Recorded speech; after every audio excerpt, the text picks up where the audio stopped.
और जिनके श्री मुख से आप श्रवण कर रहे हैं, निश्चित रूप से आपका नाम सुना था और अभी कथा में आने के बाद और स्वामी जी ने भी, पूज्य महंत जी ने भी कान में कहा आप रोज आया करो जब तक हैं।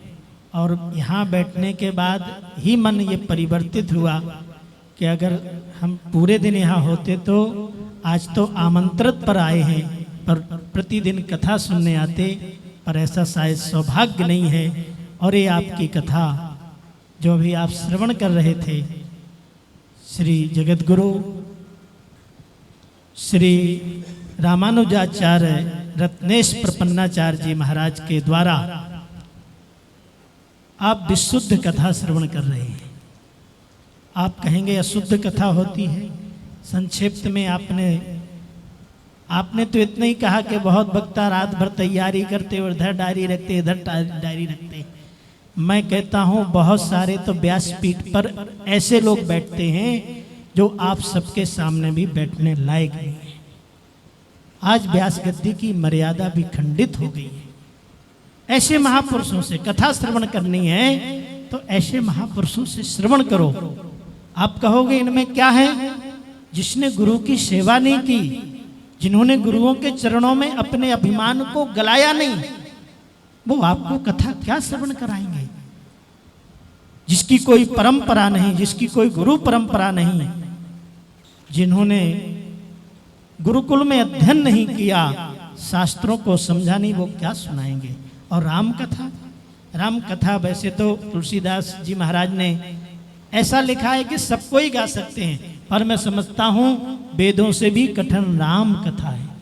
जो आप श्रवण करा रहे हैं वो श्री राम कथा का मर्म है।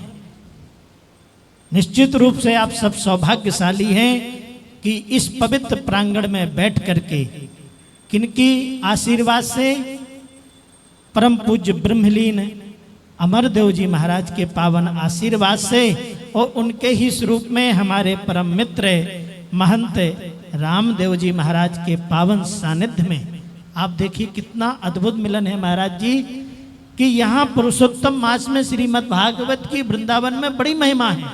भागवत की तो कलयुग में महिमा है ही, पर वृंदावन धाम में अयोध्या चल करके आया है। और वो भी पुरुषोत्तम मास के पावन अवसर पर ऐसी विभूति के द्वारा आप सब लोग राम कथा श्रवण करने का जो शुभ अवसर प्राप्त हुआ, वो पूज्य स्वामी महंत रामदेव जी के द्वारा। और संत करते ही क्या हैं? संत स्वयं तो जागे होते हैं और दूसरों को जगाने का काम करते हैं। निश्चित आप मेरे सामने बैठे हैं आपकी प्रशंसा के लिए नहीं, मैं हृदय से कह रहा हूँ आप सब सौभाग्यशाली हैं। और मैं हृदय से ये कथा सुन करके ये कह रहा हूँ कि 15 तारीख तक आप कथा श्रवण कर लेंगे, सुनना नहीं, जो अभी कथा कहा ना कि उसको हृदय में, तो आपका जीवन निश्चित परिवर्तित होगा। और कथा श्रवण करने के बाद आप घर लौटो और आपकी दिनचर्या में, आपके जीवन में कोई परिवर्तन ना हो, इससे अच्छा तो आप घर में ही रहते। ये परिवर्तन दिखना चाहिए। और राम कथा तो क्या कहना, राम कथा सारी व्यथाओं को मिटाने वाली है और परम धाम को देने वाली है। राम कथा गुण वर्णे क्या है? अब संसार में क्या है? जिसके पास जाओ बैठो सब दुखी हैं, और जहां दुख मिटना है वहां आते नहीं हैं, और जहां दुख है वहां जाकर के दुख की दवाई मांगते हैं। कहां? राम कथा गुण वर्णे लागा, ओ सुनते ही सीता कर दुख भागा। अगर दुख मिटाना है, अगर संसार की ये व्यथाओं को मिटाना है, तो झंझटों से भाग जाना। बच्चा बच्चा जानता, झंझटों में रह के बचना, वही इनसे सीख ले। सुख में सुखी, दुख में दुखी रहना हर एक नर जानता, पर हर समय खुशहाल रहना कोई इनसे सीख ले। आंख औरों की आने के लिए, आंख में औरों की आने के लिए सब सच रहे, आंख अपनी में समाना कोई इनसे सीख ले।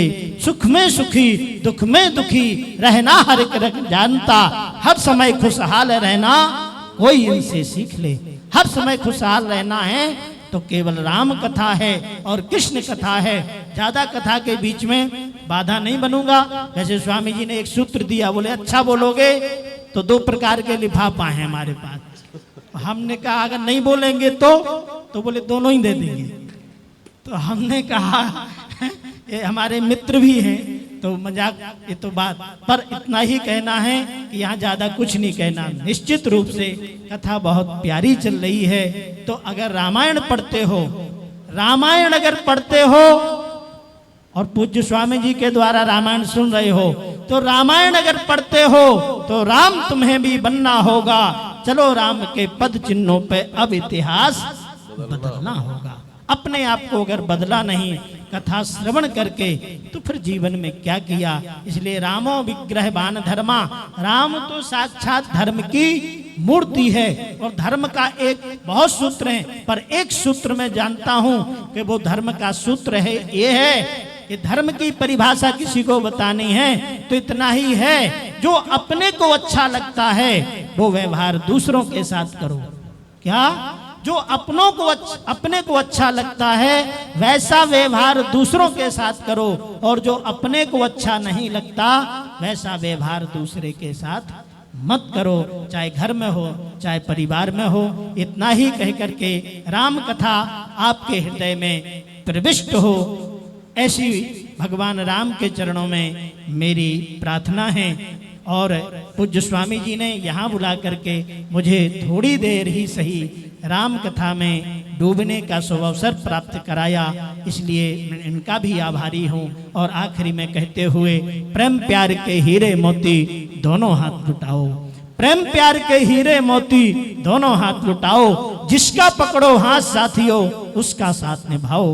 कौन यहाँ 2 बार मरा है, कौन अमर है बोलो, सच्चाई के लिए मौत से हंस के टकरा जाओ। सूरज का रथ देख रहा है साथी राह तुम्हारी, इस धरती पर नई रोशनी नया सवेरा लाओ। इतना सा है सार ज्ञान का, गांठ बांध लो इसकी, बात नहीं बनती बातों से, करके कुछ दिखलाओ। प्रेम प्यार के हीरे मोती दोनों हाथ लुटाओ। बहुत बहुत धन्यवाद। बोलिए राघवेंद्र सरकार की।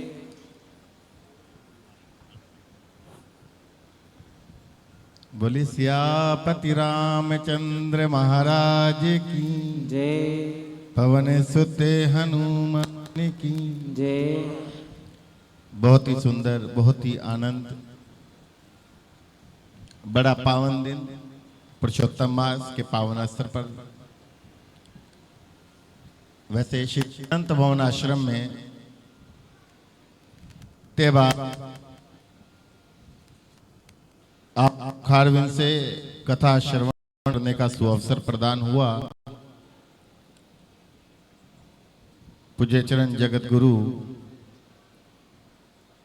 रामानुजाचार्य स्वामी रत्नेश प्रपन्नाचार्य जी महाराज ऐसे व्यास जी के पावन चरणारविंद में वंदन करते हुए, और हमारे ठीक बराबर बैठे पूज्य चरण महामल्लेश्वर स्वामी वेदानंद जी महाराज। आप जी का विद्यार्थी जीवन भी मैंने देखा, आप जी का सन्यास जीवन भी मैंने देखा, उसके बाद महंत भी मेरे सामने बने, महामंडलेश्वरी मेरे सामने बने। और सबसे बड़ी उत्तम बात कि वृंदावन में आने के बाद अगर इन्होंने विद्यार्थी जीवन ग्रहण किया तो इसी आश्रम में रह के श्री अनंत भवन आश्रम से आपकी यात्रा प्रारंभ हुई। और बड़ी खुशी की बात है, इस यात्रा को प्रारंभ करते करते आज हमारे बीच में आप महामंडलेश्वर स्वरूप में बन के आए। महाराज जी ने 2 बातें बड़ी अच्छी बोली, मुझे भी बड़ी अच्छी लगी। कथा कहना कोई आसान नहीं है, कथा के अधिकारी बहुत कम है, लेकिन एक बात जरूर कहूंगा, श्रीमद् भागवत महापुराण को बार बार व्यास मंच के माध्यम से कल्पतरु कहा गया। कल्पतरु, जो इच्छा करे मन माही, प्रभु प्रसाद कछु दुर्लभ बनाई। मैं सीधा कहूंगा, जिसको कोई साधन नहीं मिलता वो संतों की वाणी पे अमल कर लेता कि भैया कल्प तरु है, क्यों ना इसी को पकड़ ले। अब चाहे रात को लिख लिख के पकड़े हैं, चाहे गा गा के पकड़े, अपनी जीविका का कोई ना कोई साधन तो करना है। यानी आज श्रीमद् भागवत महापुराण के माध्यम से तो सिर्फ जीविका के साधन को जुटाने के लिए नए नए आचार्य, नए नए वक्ता आ गए। और रही बात श्री राम कथा की, यह हकीकत है कि राम कथा का वाचन, यह राम कथा कहना सरल नहीं है। सरल इसलिए नहीं है कि आप पढ़ने में विद्वान नहीं हो सकते, या पाणिनि का सूत्र को ग्रहण करके आप जीवन के अंदर कथा नहीं कह सकते। इस कथा के अंदर सबसे गंभीर विषय है, जहां श्री राम की कथा प्रारंभ होती है वह हनुमान जी आकर बैठ जाते हैं, और जरा सी तुम गलती करोगे तो गधा कौन खाएगा। इसीलिए बड़े बड़े वक्ता भी राम कथा कहने में डर जाते हैं, इसीलिए कांपते हैं। मात्र कारण इतना है, भागवत जी को कल्पतरु बनाया कि डुबकी लगाओ, कुछ ना कुछ ग्रहण करना है, निकालना है अपनी जीविका का साधन। और राम कथा को हनुमान जी साक्षात सुनते हैं बैठ के आके, इसलिए बड़ा मुश्किल है, कठिन है कहना। और इस तत्व में प्रवेश करना भी बड़ा मुश्किल है, क्योंकि पांचों तत्वों को एक साथ रोक के इसमें प्रवेश किया जा सकता है। देखो कल हमारे जगदीश जी आए, हमने पूछा आचार्य जी कितने बजे आएंगे, कहते ठीक 5 बजे यहाँ पर आ जाएंगे, कथा प्रारंभ हो जाएगी। ठीक है, कल एक घोषणा हुई, कल 3:30 बजे कथा प्रारंभ होगी, इधर से घोषणा हुई 3 बजे होगी, पर आज कथा कितने बजे प्रारंभ हुई। तो भगवान भी कह रहे बेटे मर्यादा पुरुषोत्तम के पावन चरणों में आना है तो 5 तत्वों को पहले कंट्रोल करो, उसके बाद आना है। इन 5 तत्वों को कंट्रोल करने के लिए 2 दिन बिता दिए। श्री राम जन्म अभी नहीं हुआ, अभी होना बाकी है। तो मैं ज्यादा कुछ ना कहते हुए, क्योंकि कहने को तो बहुत कुछ है। ये हरि संकीर्तन मंदिर है, सभी आनंद लेने के लिए यहाँ पर आए, कथा श्रवण करने के लिए आए। तो मैं ये कहता हूँ, जब आप कथा सुनने के लिए घर से यहाँ तक आ गए तो बड़े प्यार से कथा को श्रवण किया करो। मैंने कल भी कहा था, आपके पास और कोई काम नहीं है, घर में जाके आपने कोई भोजन नहीं बनाना है, कोई घर में ताला नहीं लगाना, कपड़े नहीं धोने, आप तो यहाँ आ चुके हो। अब यहाँ कथा के नाम पे बड़े आनंद से बैठो, कथा रात्रि 8 बजे तक ग्रहण करो, 9 बजे तक ग्रहण करो। ये आचार्य जी, हाँ, जितनी सहजता से आपको ये रस आपको पवाएंगे, उतने आनंद से इस रस का पान करते जाओ। तो मैं ज्यादा कुछ ना कहते हुए हमारी को यही विश्राम। मैं महाराज जी का पूरे धन्यवाद करूंगा, आप मेरे आग्रह पर दर्शन करने भी आए और दर्शन देने भी आए। कि शास्त्रों का भी मत है, साधु दर्शनम मात्रेन कोटि फलम लभेत। संतों का तो मात्र दर्शन करने से कोटि फल, कोटि यज्ञों का फल प्राप्त हो जाता है। तो वाणी तो आपकी सरस्वती की तरह बह के कानों के माध्यम से हृदय में उतर जाए तो लोगों का हृदय पवित्र हो जाता है, क्योंकि अंतकरण की शुद्धि के बिना तो परमपिता परमात्मा को पा ही नहीं सकते। बस ज्यादा ना कुछ कहते हुए व्यास जी से प्रार्थना, आप अपना कर्म आगे बढ़ाएं।